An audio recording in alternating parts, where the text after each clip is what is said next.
es un poco diferente a lo que sucede con otras formas de desplazamiento no forzados por la violencia económica.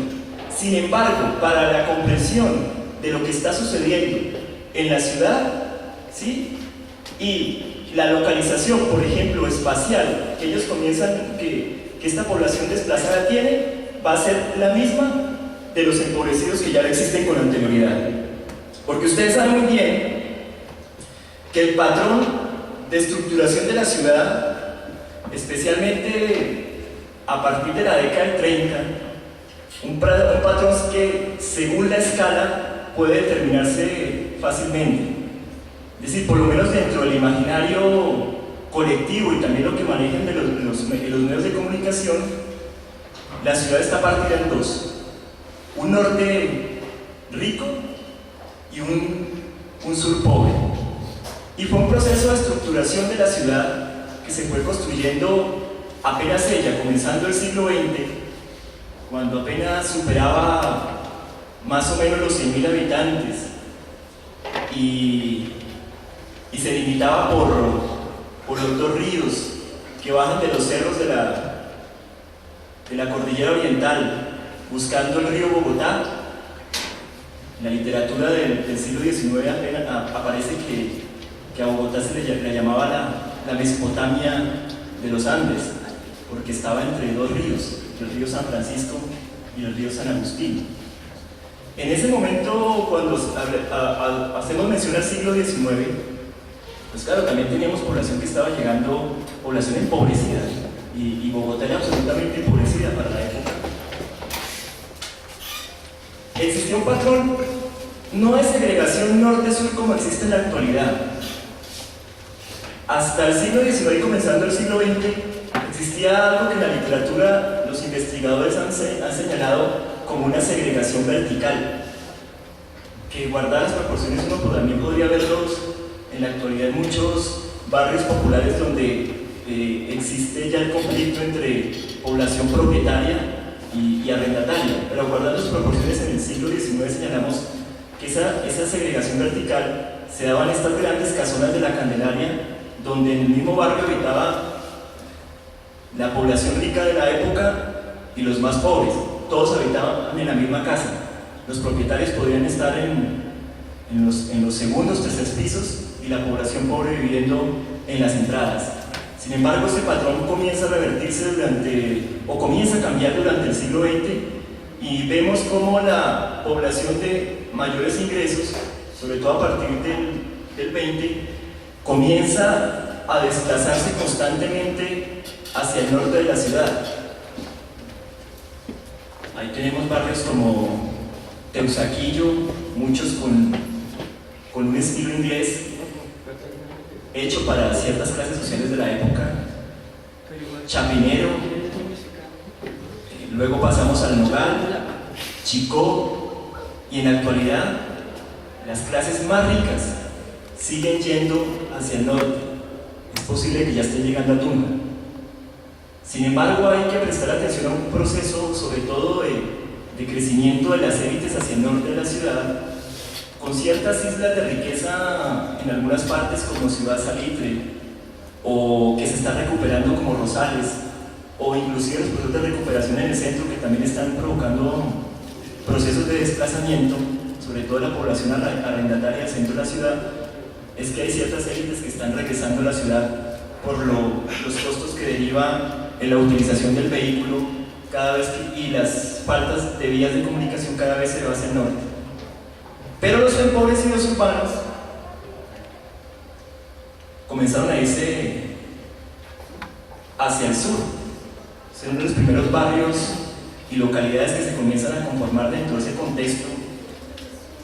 Esta es la localidad de San Cristóbal, alrededor del 20 de julio, y se comienza a estructurar como un barrio popular, de inmigrantes, campesinos, y en la actualidad también, en la actualidad es considerada como la cuarta localidad con población desplazada, resultado del conflicto social y armado. Pero entonces el sur de la ciudad formó barrios arquetipos donde se comenzó a acumular la pobreza y donde comenzaron a llegar la población desplazada.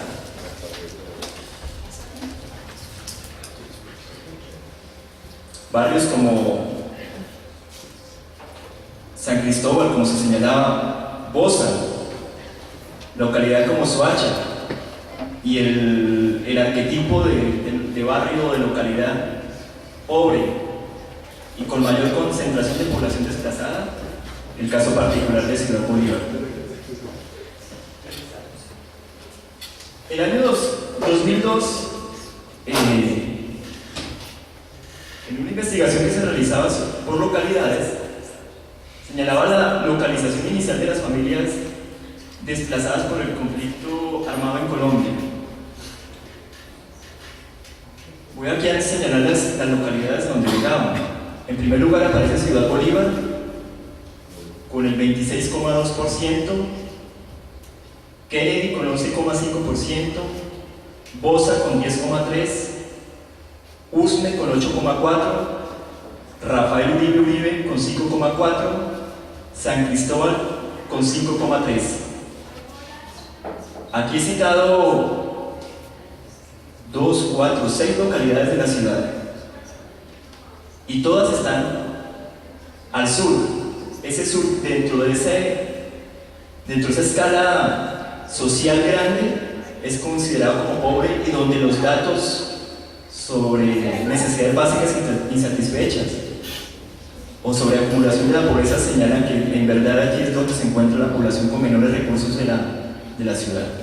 Luego aparece una localidad en particular que está al norte, pero los desplazados podrían estar en el sur geopolítico, Suba, y luego vendría Engativá, cada uno con el 4,6% de la población desplazada.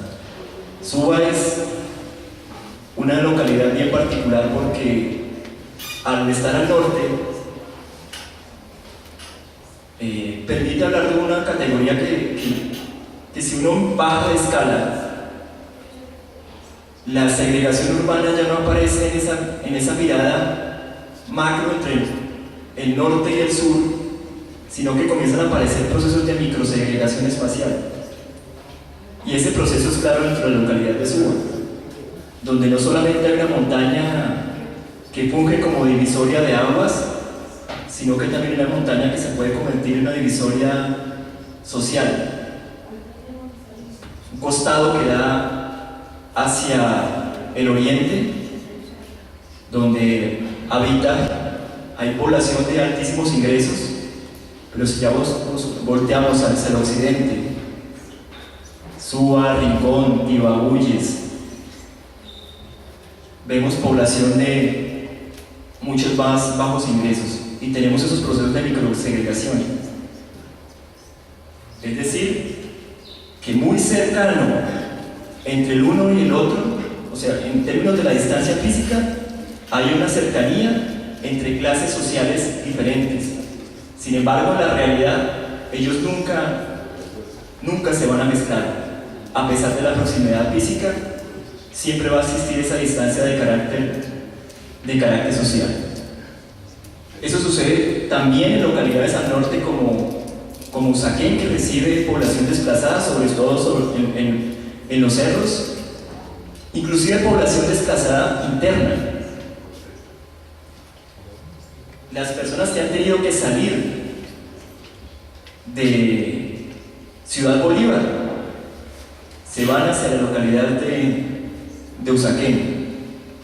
Barrios como Santa Cecilia, allá lograba entrevistar a una persona que había sufrido este proceso de desplazamiento a nivel interno y le había tocado salir de manera forzada, dejar su lote de autoconstrucción en Ciudad Bolívar y tenerse que ir para el otro extremo de la ciudad a vivir sobre la ladera en los múltiples barrios que se encuentran allí, en este caso en particular en Santa Cecilia.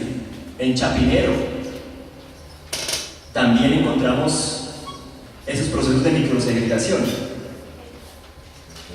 O también encontramos también barrios de clase media en dentro de barrios populares.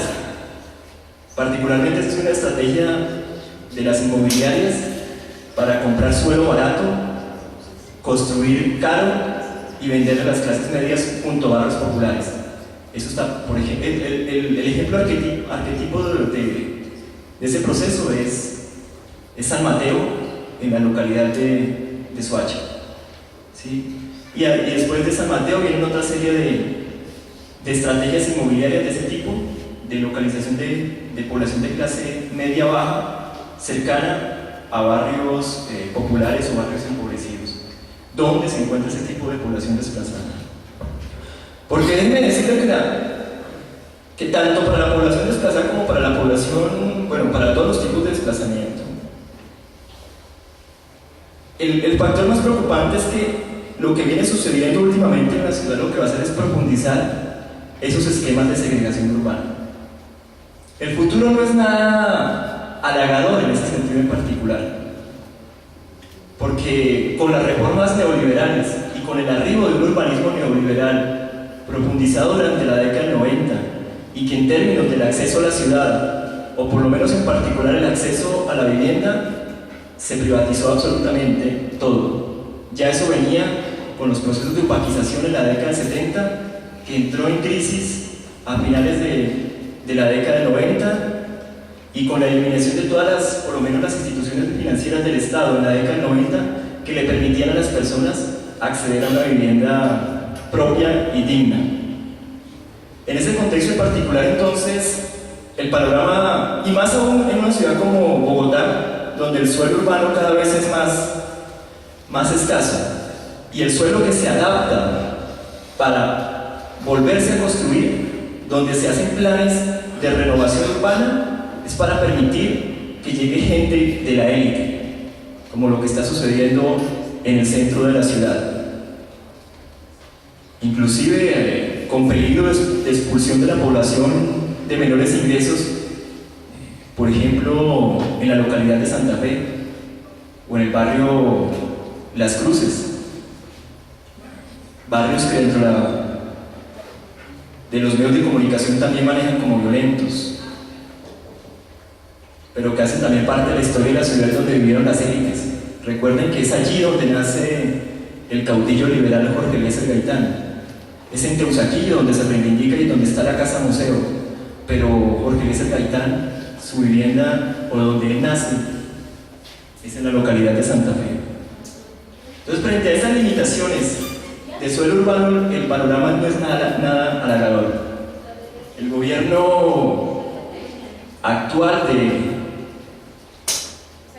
de Juan Manuel Santos habla de una de sus 5 locomotoras, y una de las locomotoras es la vivienda. Lo que pasa es que como en Colombia a las locomotoras se les robaron los rieles, entonces quién sabe para dónde van. Entonces, la propuesta en particular es la construcción de 1.300.000 viviendas en el país. Se habla entonces más o menos de construcción de 300.000 a 400.000 viviendas por año. Aumentar los subsidios para enganchar a las personas y meterlas dentro del sistema financiero a pagar casas por 15 o 20 años, inclusive hasta 30. Sin embargo, estas soluciones de vivienda no van orientadas ni siquiera a la población desplazada ni a las de bajos ingresos en las grandes ciudades. ¿Por qué? Porque simplemente no tienen con qué pagar, así les den todos los subsidios posibles.